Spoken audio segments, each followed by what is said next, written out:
Kulağasın dostlar. Vakt azalıp var ya. Dünyanın yüzüne padişah olan bir İskender geçiptir. İskender padişah. Kova adammış. Müslüman adam. Hudaya imanı ba adam.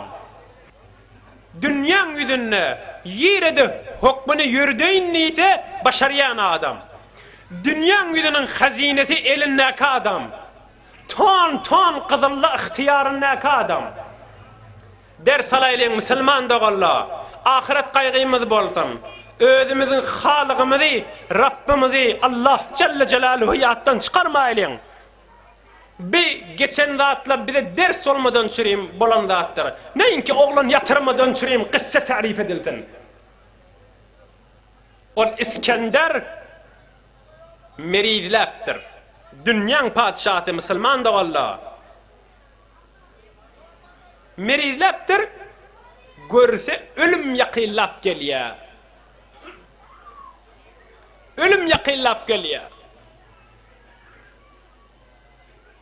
Çalınlıkça cahan çırşığı artar. Haçan karar tafar gönül cem olup. Ahiret işin görmünden el öter. Dünyanı kim tuttu öter güm olup. Dırnak bilen dağlar dilen beni can. Süveyeli hükmeylegen Süleyman.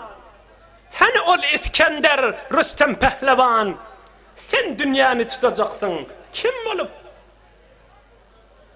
Şol Mahtumul İşan'ın aytyan İskender'i meridleptir.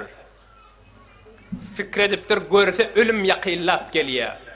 Lehze be lehze dünyadan geçmeli vakt geliyor. Diyenini edacak adamları uyuşurttur daşına. Men bir vesiyetim var, bir tafşırgım var, hükmen edersiniz deyiptir. Näme tafşırgın var? Men dünyadan geçip baryan deyiptir. Bir vefanı öpürüp baryan deyiptir. Men dünyadan geçemden sonra, meni yuvanızdan sonra, meni kefenin içine salanızda, men elimi kefenin içine koymam, çıkardan koyun deyiptir. Salacada koyarsanız götürüp barya kanız. Tabut diyelim. Tabutta koyarsanız deyiptir.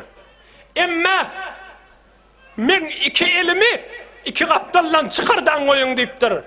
Barmaklamı da açıp koyun deyiptir. Men salacağım, men leşim, men cesedim götürülüp baryaqa. Tamam adamla uyuşup gözleşip duqa. Men iki elimi şeyle çıkardan koyun. Ta inki men padişahta olsam iki elim boş var yani. Hiç sat alıp gitmedim. Ne dirhem var, ne dinar var. Hiç sat özümün yok. Fakat imanu ameli salihike özümün alıp durun.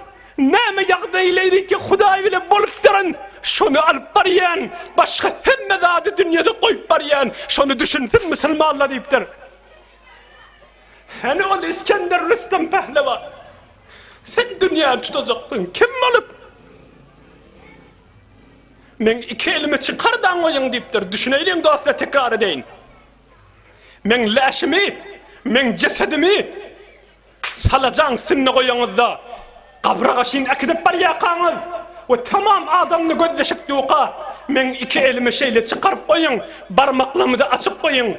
Ta inki Müslümanla ders alsın. Bir dünya bir vefa. Ton kızıllar koyup baryan. Men elimin ayasına bir cirriyalı dirhemi yok.